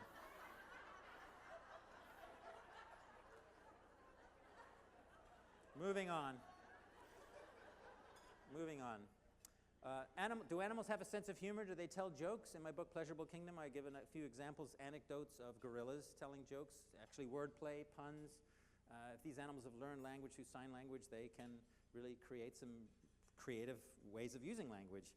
And you can see lots of examples of sort of animal humor and animal play on YouTube. It's a bit of a fine line between play and humor. I think if an animal has the capacity to play, I think there's the germ of humor in there as well. For example, rats, a series of fascinating studies by an American neuroscientist named Jaak Panksepp, who's on our editorial board of our journal Animal Sentience. He did a series of fascinating studies showing that rats love to be tickled. That if you take them when they're young and get them used to being flipped on their back and tickled, they'll run to the hand. And again, you can see YouTube videos for this. By the way, the visuals we've seen this morning and before my talk are just stunning, what you put together. Really, everyone does need a box of tissues. Anyway, you can watch YouTube videos, and that's really powerful. We can see YouTube videos to see these phenomena. And, you know, a picture's worth 1,000 words. Well, I'd say a video's worth 1,000 pictures. Really conveys animal behavior in a way that no amount of speaking can do. Anyway, rats who are trained to expect to be tickled on the nape or just a little petting on the nape will come to the hand for more of that. But rats who are expecting to be flipped onto their back and tickled in the belly, which, by the way, they do to each other when they're young, it's part of their play behavior, they will run to the hand 4 times as quickly. Scientists like to measure things. They will run to the hand 4 times as quickly as rats who are merely expecting to be petted. And they will make 7 times as many, on average, 7 times as many ultrasonic chirps in the 50 kilohertz range. That's basically a very happy, kind of almost like a laughing, very positive affect sound that rats will make. If it's a 22 kilohertz chirp, that's a negative affect. They're not very happy with that. They do that in negative situations. So you have a nice paradigm for measuring positive and negative affect in rats. 7 times as many positive chirps as for rats being tickled than rats who are merely getting a stroke on the neck. The rats like a stroke on the neck too, but not nearly as much as this. Comfort. Comfort. We can all relate to comfort. We're cold, we like to get warm. If we're hot, we like to get cool. And ringtail lemurs are a good example. They will sun. Many animals will sun, and many animals will go for a warm surface if it's cold, and vice versa. And bricks are a nice source of a warm surface sometimes. And one last concept relating to pleasure is an ineffable one, really. The animal probably doesn't think about it, but it's so important. Freedom. The ability to make choices about what you do and to have space to do it. And I think that's a really important concept. Any conference about animals needs to mention freedom, and that's why I'm mentioning it, because freedom, the flip side of which, of course, is confinement. Confinement comes up a lot in the discourse at such meetings, but freedom, the flip side of that, is a really important concept to understand. I included this photo of this fox in my book, The Exultant Ark, for the very reason that it, to me, conveys the positive nature of freedom, of being free, being autonomous. Okay, got a little time left. I want to talk a little bit about society and virtue in animals, an interesting, relatively new frontier of the study of animal behavior. Virtues, not something we really associate with animals, but let me talk a bit about that. A lot of animals are social. They live in groups. They benefit from living in groups. Wood swallows in Australia, for example, they like to huddle together. It may help them keep warm when it's cold, but also it may be a way of having information exchanged among individuals. Younger, naive individuals who don't know where to find their food can learn from older ones. Same with the Mexican free-tailed bats, which live in these huge colonies. Why live in these huge colonies? You've got to compete with each other for food, and yet they do. And they may fly 60 miles from the cave each night to get food. And the young ones probably don't know where the best places are to fly, so they probably listen to other bats. So it's actually, there's a term for that. The jargon, the scientific jargon, poikilothermic over there, is information center hypothesis. These young lions, the photographer who I know, when she saw them, she said they were looking at some older male lions, couple of big males who were wandering around. It made them really nervous, these young ones. They immediately huddled together and were rubbing against each other, basically feeling more at home and more comfortable because they're in a group. I think most of us can relate to that. If we're walking down a street in the dark and we're with friends, we feel a lot more secure than if we're by ourselves. And social animals know each other as individuals. Individuality, very important concept in animals. It's not just dolphins or lions, it's those particular individuals. And dolphins, they don't name each other Nancy or Kyle, but they do have signature whistles that are distinctive to them. And they will not only use their own signature whistle, but they will use another one, so they can make a note to somebody else and get someone else's attention in the pod. And there's yet to be a study of social behavior in fishes that failed to find individual recognition in fishes. So not only are these beautifully named diagonally banded sweetlips, don't you love that name, diagonally banded sweetlip? I like to say it at least twice because it's such a great name. Not only do they look cute and lovely, but they probably all know each other as individuals. They look pretty much the same to us, but all animals are individuals, and they're tuned into their own individuality more than we are. So they know each other. And there's no reason why these friendships and connections can't form across species as well that I was referring to earlier. So society, as we saw some of those examples in touch, it crosses species lines. Animals are no more racist than most of us are today in this day and age. A society, as I said, can lead to virtue. It behooves us to do good to others. And the most extreme examples really are in the eusocial insects, such as termites and ants, who are actually more closely related genetically to each other, and so through evolutionary time, they've evolved behaviors that are very self-sacrificial. And there's also some interesting interspecies relationships, such as the relationship between ants and aphids. This is another mutualism where ants police, if you like. They're like a police force for the aphids. They protect them because aphids are rather defenseless. And in return, aphids give them honey, essentially. It's called a honeydew. It's a sweet droplets that they push out through their rear ends, and the ants nibble them up and very happy with that. So everybody's happy about that arrangement. In vertebrates, we find parent-offspring relationships, which are very compelling in terms of benefits, mutual benefits. It is costly for parents to feed their young, but of course the young have their genes, and so from an evolutionary genetic perspective, very beneficial to them. And here's a parent on the left is a parent oyster catcher feeding his or her young, which you can tell because of the different feather pattern indicates a young one. The young one needs to learn how to forage, and there's a lot of teaching and learning in animal behavior as well. A study of vampire bats found that they will return favors from others. It's called reciprocal altruism. And a university professor from the University of Maryland had the unenviable task of lying face up in a tree hollow, looking at vampire bats for a few months. They were tagged, and he had a light, and was the first to document what's called reciprocal altruism, a theory that had been around for a few years. And what happens is sometimes a vampire bat may be ill or giving birth, a female, unable to fly out and get a blood meal. And instead, another bat may come back from the colony and will feed blood to them. Sounds a little gross to us, regurgitating blood. Hope you're enjoying your lunch. But it's actually a very pretty generous behavior. And what he showed was bats who received a blood meal from another bat were much more likely to return the favor at a later date if there was a call for it. So that's what's the reciprocal part of the reciprocal altruism. Lastly, prairie dogs, they have a lot of enemies out there in the fields. Dogs, coyotes, aerial predators, eagles, hawks, humans, ferrets, snakes. They have a rich vocabulary. There's a great book called Chasing Dr. Dolittle by a colleague of mine, Kon Slobodjikov, who took this photograph, and he's also on our editorial board at Animal Sentience, I'm proud to say. Anyway, great book, and he's sticking his neck out because he's arguing that animals don't merely communicate, they have language. They have semantic language, and this is his prime example. They have over 100 words, if you like, prairie dogs. And not only that, but if you subject them to new stimuli, such as a human who walks through with a shotgun and discharges the shotgun into the ground near the colony benignly, say 5 days in a row, by day 5, they have a new call for that particular human, man with shotgun. They don't say man with shotgun, but their squeak is modified. They also modify their squeaks for different colors. Don't ask me why, it's not really being explained, but they do that. It's very consistent. How do you learn that? Well, you record these squeaks, and then you give these alarm calls when there's no predator present, and you see how they behave. And you can see they behave very appropriately. So if it's a call for a dog, a domestic dog, they kind of just hang out. They're alert. But if it's a coyote, they're a little trickier. You better go to the burrow, but you don't have to go down the burrow. But if it's aerial predator, eagle or hawk, go straight down to the nearest burrow. Don't ask questions because they're stealth predators and they're fast and they're very dangerous. So they have different reactions, appropriate reactions to different threats. And it feels good to be nice. We know that. It feels good to do a deed. We even have the aphorism, is better to give than to receive.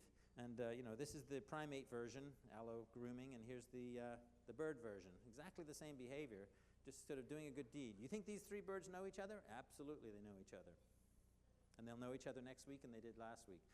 This really surprised me. A recent study finding adoption, it documented 18 adoptions in the wild, meaning an infant who'd lost a parent, lost the mother, was adopted. 18 cases. You might expect that 18 of them, if you've read any of Jane Goodall's work on chimpanzees, that 18 of the 18 would be females who adopted.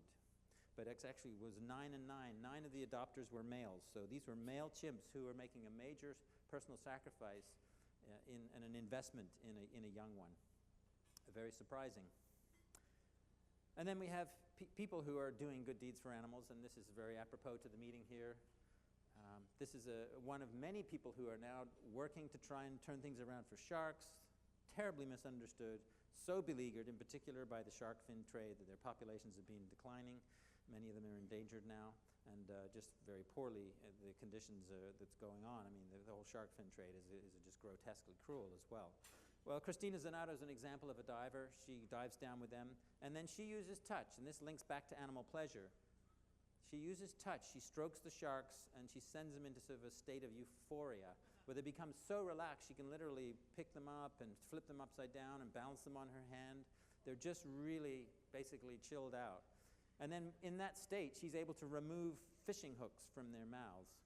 They often get caught by fishermen, and the fishermen will cut the line rather than have to deal with a shark, and the shark goes swimming off with a nasty hook buried in his mouth. And she's able to take those out. The sharks often flinch, they may even swim away, but they'll come back to her because they know she's a good one, she's going to help me, and it works, and everybody benefits. Well, they certainly do. And for those who are really courageous, like me, you can do bee rescues. Sometimes I'm walking along after a rain and there's a bumblebee or a honeybee who's been downed by the rain. They're still alive, but they're cold. They may not recover. Just pick them up. I've never had one sting me. They seem to know you're trying to help them. You let them crawl on your hand. I take them back, put a little sugar water on a Q-tip, feed it to the bee. Usually the bee immediately tastes it and the tongue comes out. You can probably see the tongue there in the middle. And they have a little meal, they refuel, they know how to find their way to the colony, have superb spatial memory and direction, so they'll fly back to their colony, and I get to feel good saving a bee. So in sum, animals are like us, they're pleasure seekers. We're not just pain avoiders, we're not just trying to avoid the bad stuff, we're looking for the pleasures in life. That's kind of gives life meaning, or a lot of meaning. And they're individuals. They're unique personalities with preferences as well. And I think it would behoove us, I think it does behoove us, and this is very much part of the theme of the conference, really to practice empathy, to put ourselves in their position. And I don't know what life's like for a ringneck snake. It's probably experientially somewhat different than my life, but it's a life. This is an animal with a full set of senses, a brain, cognition, I would argue emotions. The emerging studies of reptiles would say this is an animal that knows fear, this is an animal that probably knows pleasure. And so this animal has a life, has intrinsic value worth something to the animal and not just to us. And so it's an animal who deserves our respect and consideration. And we need to recognize that while we may characterize and categorize these two animals very differently in our society, and different societies around the world classify dogs and cattle, for instance, very differently. Nevertheless, in all the important ways, their capacity to feel and think, to experience, really the word is feel, is essentially the same as each other, and I would argue the same as ours. And for that reason, we really need a rapidly evolving ethic. We can do much better by animals, and we are beginning to move that way. There's a lot of work to do, and thank goodness for people like you here to do that. And I'm just going to finish on the concept of karma, which I love the concept, what's good for one is good for the other. When we're good to others, it comes back to us. And being good to animals is not just about the animals. It's also being good to ourselves and making a better society. I'll close with that. Thank you very much.